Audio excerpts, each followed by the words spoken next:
Hey, hello, and welcome to the Mysteries of the Bayou podcast. We are a true crime podcast. We're going to be focusing on uh, cases that come out of Southwest Louisiana, Louisiana as a whole, and of course beyond. We're not going to be totally locked into the area, but my name is Roy, and this is Scarlett. Scarlett. Hello, Scarlett. Hey, How's it going?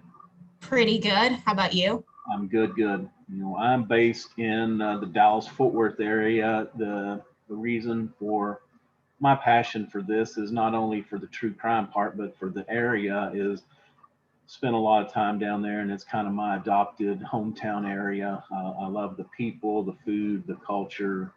Um, Nothing about it that I don't like. So I like to spend as much time down there as I can. And Scarlett is based in you're out of the Lafayette area, correct? Correct. Yeah, I grew up here and I'm back here. And I second everything you just said, except for I don't like the hurricanes, the mosquitoes, and the hot air. But you guys have a little bit of that yourselves too. So we're all kind of in the same boat. Yeah, yeah, y'all have had an extra dose of the hurricanes this year. It seems like I know that you've had two of them that you've dodged in the last month or so. Yeah, and guess what? We have some. I think there's a tropical storm midweek this week, and we're almost in November. Oh So my gosh, yeah. They said it's been.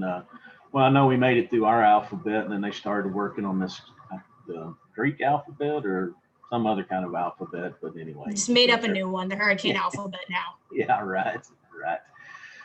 So I'm going to tell, we'll both kind of tell our story on this episode. We want to, why we got into this, why it's important for us.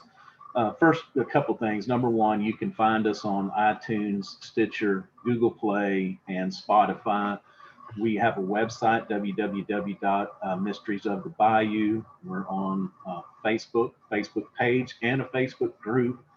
Eventually we hope to have enough followers and enough interest that we want to get into some group discussions.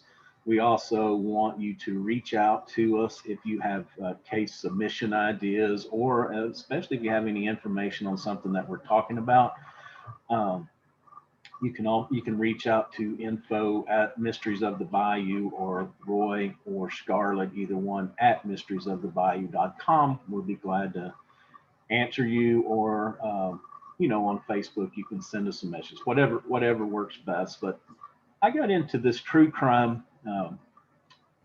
in, when I was a kid. There were three girls that went missing from a mall here in the Fort Worth, in Fort Worth, and no trace of them ever. So there was some renewed interest, probably 2, 3, 4 years ago. Local guy did a podcast, and I thought it was really interesting because this is something that's been around with not much activity on it for the last 40 years. So there was another girl who, unfortunately, a little bit older than me, that was murdered in the same time frame, about 1974. And he also covered her case, brought a lot of renewed interest. And then, lo and behold, about a month ago, uh, the police actually well, they think they solved the case. They arrested a guy, processed him. It was a new form of DNA that they were able to extract use a smaller amount of DNA and get more out of it. So it was unbelievable. But I think what I didn't understand at the time is that how, especially in 2020, but how could people just fall off the face of the earth and never find a trace of them, never hear from them? It's unbelievable. And in some instances, it's the people and their vehicle both just disappeared, never to be seen again. So really piqued my interest. And then the next thing, I started listening to a lot of different podcasts, and it's like, oh my gosh, this is so widespread across the US. It's rampant. I mean, people just go missing every day, never to be heard from. So anyway, just piqued my interest, not only from that investigative side, that how does this happen, but also thinking about how do families live with that. And so we want to be very family and victim focused. We aren't going to victim shame, or we don't care about what their lifestyle was. It matters that they were a person, and that have either been killed or that they are missing. So we want to help as much as we can bring more information. There's never closure, so it's not like we're going to find closure for the family, because I don't think that happens. But at least having the information to solve the mystery about what happened. And so that's kind of how I got into it and why I'm interested. Scarlett, what about yourself? What piqued your interest in true crime? Well, that's a really great question. I know a lot of people that are involved in true crime, they have some kind of tacit connection, almost in a way that you do, where you knew of someone or it happened in your hometown, and it kind of, in a way, whether you were cognizant of it or not, it kind of shaped your life going forward, especially like you said, for these families that just don't have the closure. But it's interesting. I read somewhere that there's a lot of interest in true crime because it almost makes us feel a little bit safe in our own lives. It kind of gives us some control, knowing what else, that these horrible things happen, and it's out there, and it gives us some kind of understanding. But again, like, to kind of second what you said, I just so much sympathy for these families, and especially doing something like this, and you sit at your computer and you start to Google things, you just see the frequency with which this happens, in in your hometown even. So it just kind of broadens that understanding that this really does happen to people, and then they have to figure out how logistically, what life is like, and how to, the aftermath, and just the day to day, and how challenging that can be. Yeah, and like these, the three girls that went missing, their families have pushed this with the police. The police can only go so far. There's, there are clues and they run them down, but after a while, it's like, where do we go from here? So the families have been real involved with keeping these investigations moving, and then family and friends. And, in the three girls that went missing, they actually, last year, 2018 maybe, they actually pulled some cars up from the bottom of the lake, thinking that they may have something to do with it. Yeah, so it was a big undertaking, but one of the girl's brothers, he's instrumental in keeping the Facebook page alive and keeping the stuff out there. So, that's great. I hope that we can bring, a little bit of help to a family. We're starting out, so I'm gonna, ask or beg mercy from, people that may see the show. We're trying taping on Zoom so we can put it up on YouTube for you. But we're going to start with some fairly small cases that don't have a lot of information. We're doing that just so we can find our footing on how we're going to be able to communicate and talk back and forth about these and make it interesting. We will try to keep these, we'd like to do about a 30 to 45-minute episode. Those tend to work best. And, just present the facts. We're not going to add a lot of color. We just want to present what we know as the facts. We don't want to speculate on what may or may not have happened. I don't think that's fair to families, especially of the missing, to speculate on all the bad things that could have happened to the individual, because, I view it as my family that somebody was missing. We're going to hold out hope, even though at some point you have to give in to the realization they may not come back alive, but you always want to hold out the hope until you know for sure. So, we don't want to speculate on all the bad things that may have happened. We just want to present the facts and say, hey, if you've seen these people or if you saw something, reach out to law enforcement, get them involved. And even if you think it's something tiny or of no, no value, let them make that determination, because they may be able to put it together with another clue. 1 and 1 equal 2, and it may could be the thing that turns an investigation. You just never know. Yeah, and I'm so glad that we're doing this, via video, because I'm hoping that we go to Walmart or something eventually, enough people will see our faces, and maybe they'll. Wouldn't that be great if they just, you're in the shopping line at Walmart and says, hey, I listened to your podcast, and I got, got this, case or this information or this family member. How cool would that be? Right. Yeah, that's the best thing that could happen is we find out that somebody listened to the show and was able to, help solve something. you just never know.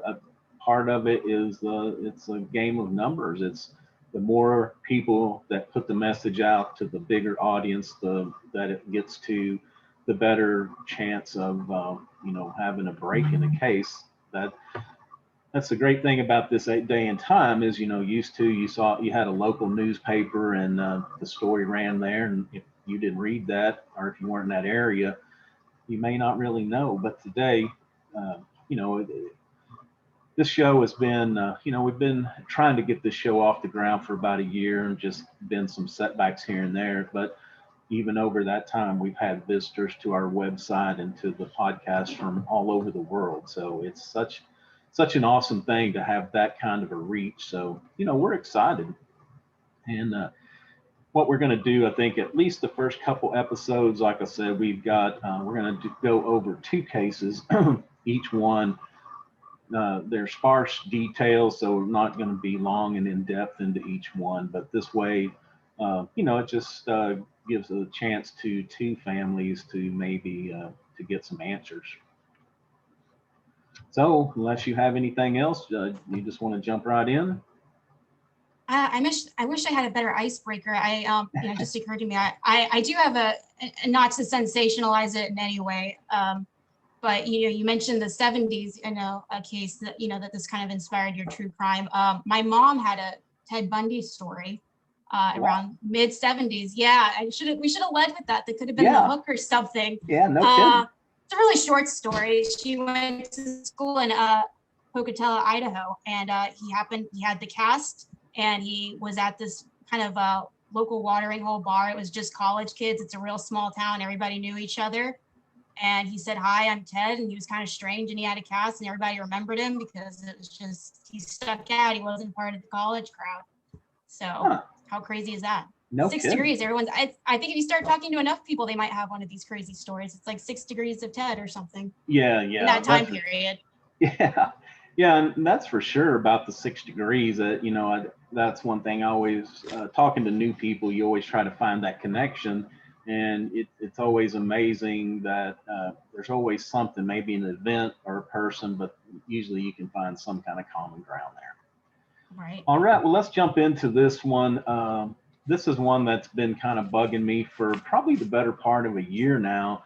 It comes out of Evangeline Parish in Louisiana, and it's basically called the Evangeline Parish Jane Doe. And what happened was in 2018, December 2018, there were some remains found of a young lady, and they still haven't been identified. And kind of the backstory we'll get into is that the way that the skeletal remains were found were that there was a missing child in the area, and so the police over in Ville Platte were called out to search for this child. And as they're searching, they come across these bones. And you know a little bit more about the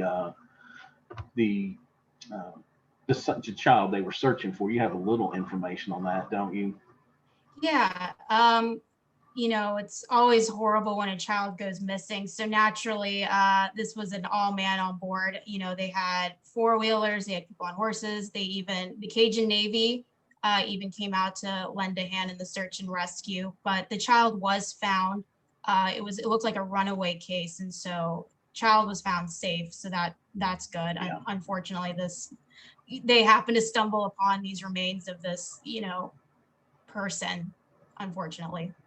Yeah, and while you brought them up, it's probably good that we'll just stop for a minute and say, well, why would the Navy be involved in a search that was that far inland? But if you've never been great. No, they're great. They help out a lot, and even through these last hurricanes, they were a big help evacuating and looking for people. But in this particular area, there are a bunch of rice fields that are flooded, rice fields, crawfish farms.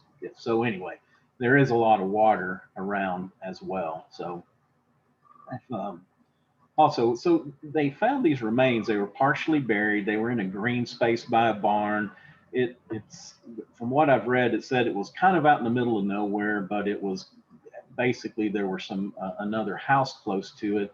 And they said that the neighbor that lived there at the time was known to have interaction with high-risk women.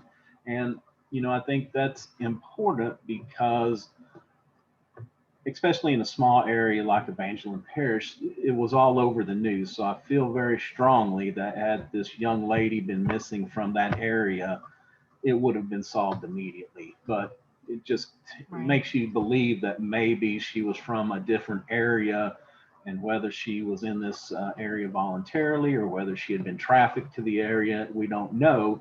But again, the impetus for us wanting to do this show is because if this young lady came from outside of the Evangeline Parish, or even the southwest, that region of Southwest Louisiana, this is where we're hoping, if you have someone that of, friend or family, that's missing, that kind of fits into this age group or range, that you may be a good thing to check with the authorities, just to see if it happens to be that person.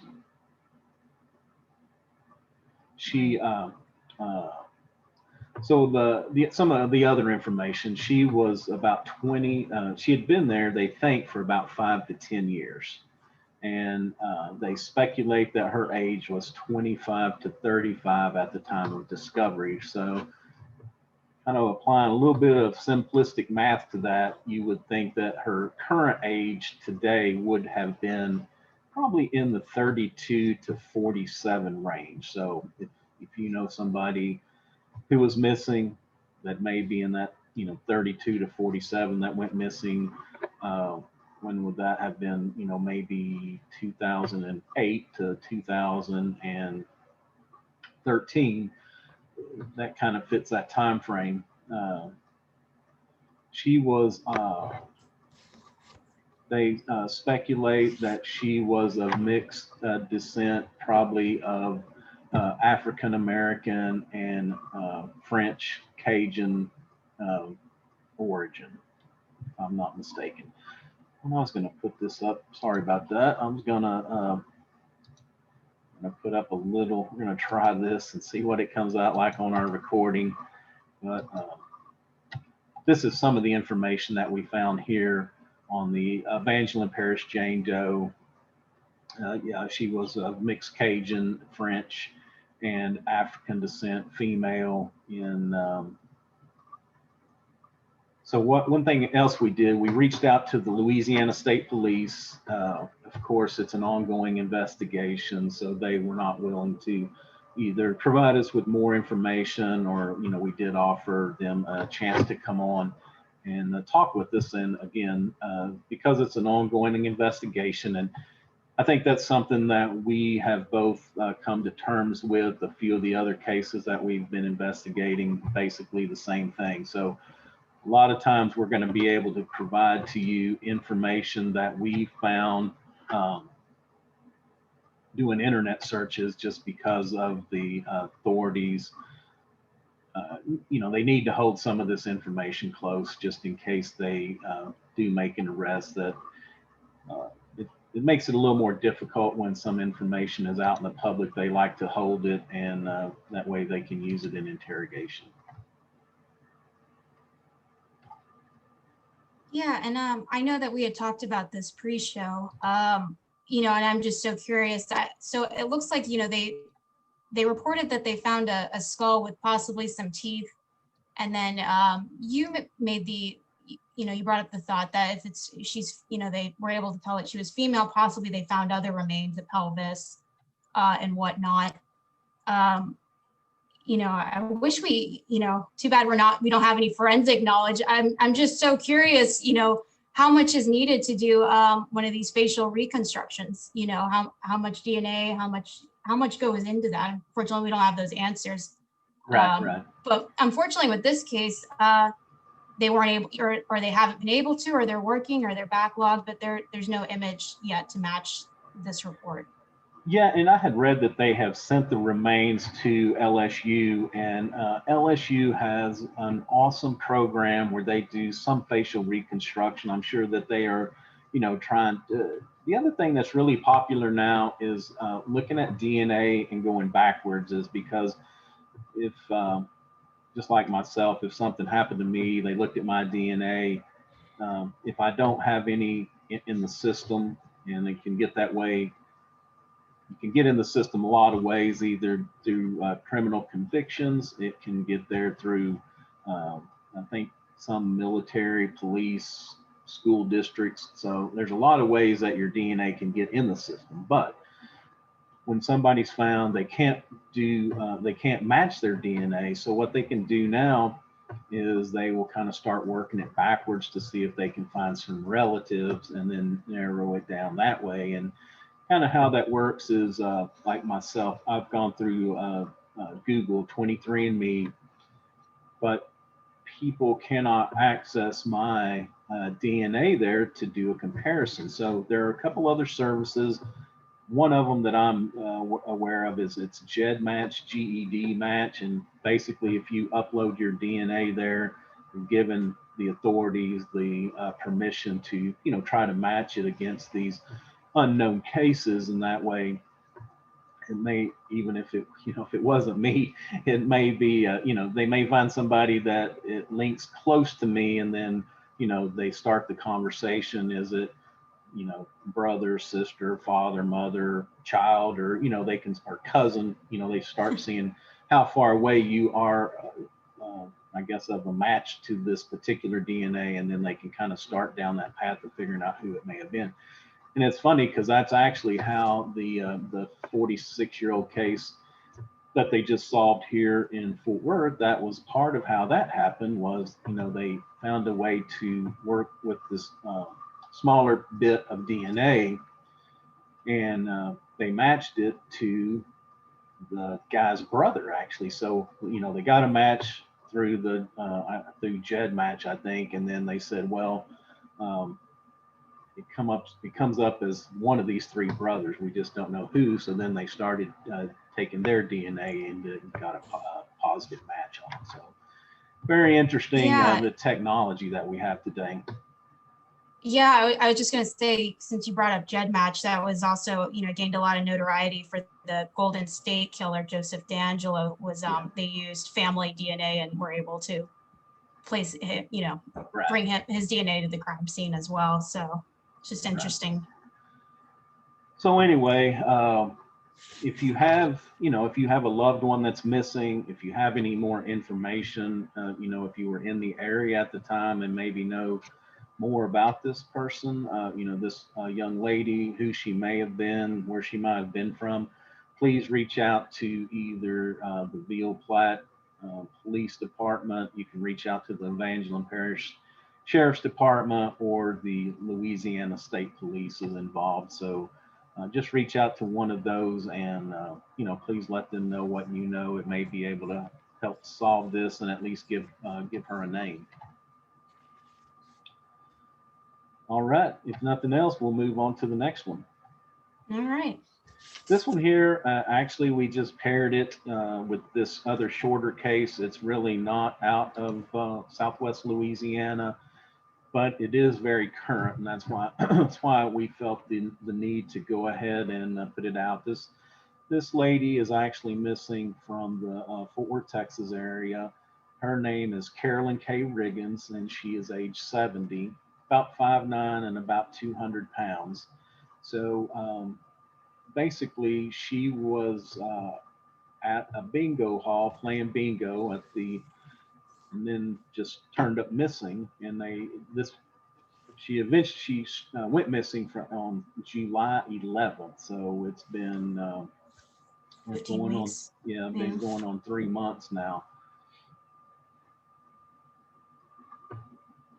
Yeah, she, let's see, she was last seen July 11th around 10:30 p.m. at the Watauga Road Bingo. For those familiar with the area, that's at Mid-Cities Boulevard and Roof Snow area. I think they caught her, she was on camera at the bingo parlor, and then also they saw her car driving by the convenience store that was up on the corner. They really didn't see that she was the one driving, but they did see the car go by. So by accounts from people there, that she had won several jackpots that night, and on the days leading up to that, that she had won some other smaller pots. So they feel like that she may have had a lot of cash on her, or if somebody had been watching her, they felt like that she had a lot of cash with her. She was last seen. Her car is a tan or pewter. I've read both. On this flyer, it says tan 2002 Lincoln Town car, Texas license plate CGB 1453. CGB 1453. This poster is off of the Find Carolyn Facebook page. There's also an Instagram page, and then Finding Carolyn at Twitter as well. They also have a website set up, so you can send, if you have any information, send it to info@findingcarolyn.com. There is a $5,000 reward for tips leading to find her. You know, this is kind of strange. Number one, I know the area very well, so you know, I can place exactly where this bingo place is, how she may have come out of there. What's bizarre though is that I have read that she was there like at 10:30 at night and left, and her car was seen early the next morning about 30 miles north of there on I-35 in Denton, Texas at the Highway 380 interchange. So again, it was just picked up on a license scan, so there's no picture of who was driving the car. But yeah, it's just it's certainly sad for the family. Again, I had messaged one of the family members. They were at the time we had talked, they were still setting up a new search for some wooded areas that were behind this bingo parlor. So they were kind of involved in that, and I don't think they really had the time to give us. So hopefully we'll try to catch back up with them, because it was her sister. I would love to have her on as a guest and talk to her more about this. There were really not much else. There have been no transactions on any of her cards or credit report. She did have her purse, but she didn't have her cell phone. For some reason, she left it at home. So she does take medication that she does not have. So, you know, that's another reason why the family is desperately trying to find her, because it's been so long. That's really about all I know. But because it was timely, you know, we felt like that from looking at the distribution of listeners that we've had in the past, you know, we do have a pretty good crowd out of the DFW area. So we felt like it would be, you know, worth at least mentioning this to see if we can generate some information for the family. Yeah, I guess just one thing to add, and again, this is possible. So on the Facebook page, someone had a, you know, maybe it could be a lead, maybe not a lead, maybe just something to think about in the background. If anyone thought of maybe checking Windstar Casino, it's north of Denton. If she had been, you know, if the bingo parlor had closed, or her, maybe not even her, or whoever maybe was driving that vehicle that they pinged at 10:30 p.m. or I'm sorry, 5:30 a.m. on July 12th, the next day. Yeah. Possibly it was on its way to the casino.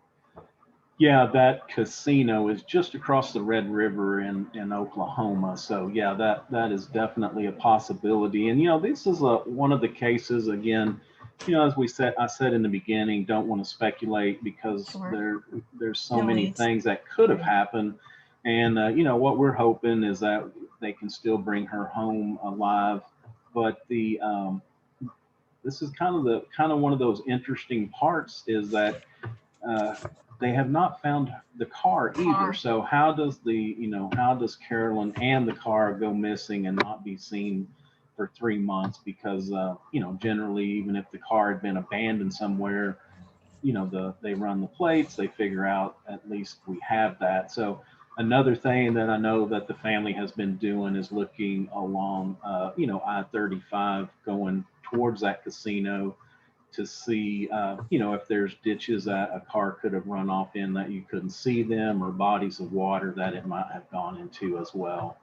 And that happens, again, you would think in a huge metropolitan area like this, that's an impossibility. But I'll tell you, it's not actually right out here close to my house about, well, it's been a few months ago. It was back during the summertime. There was a car, two people in it. They had just run off of a major interstate, but they hit down into a ditch and a culvert at just the right angle that you could not see them from the road bed.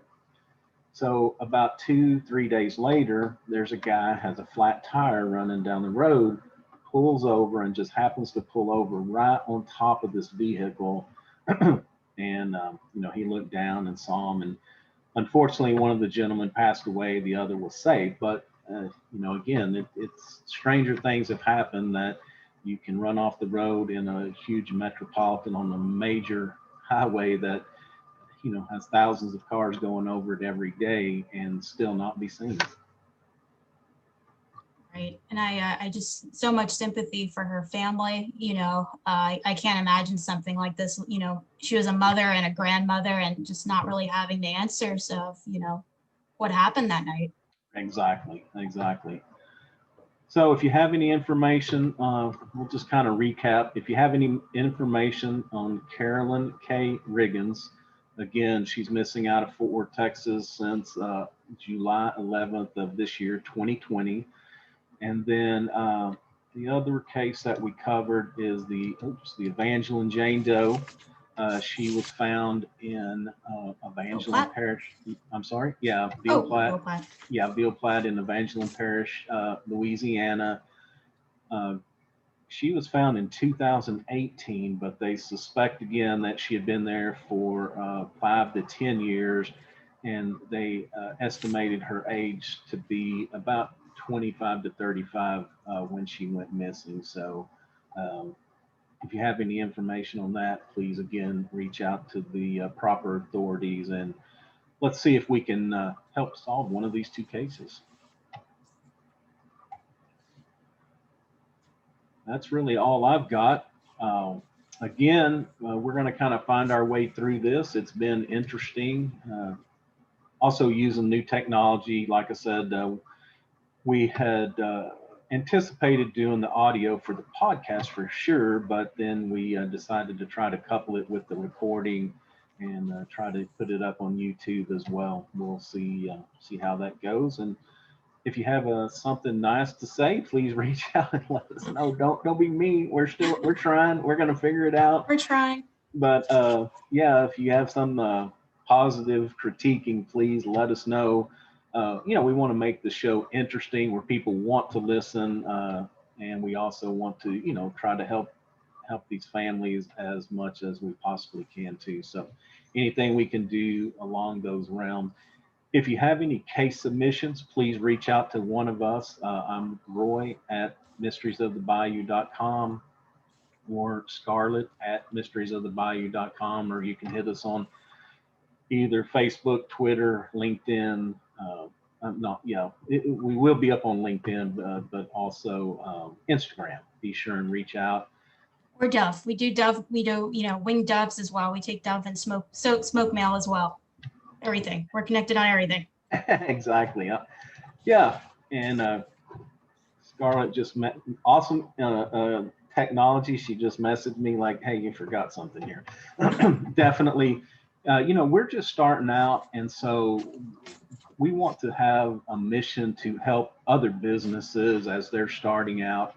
We've the first one, again, is up here in the Dallas-Fort Worth area. Just happened to be going to another place to eat last weekend.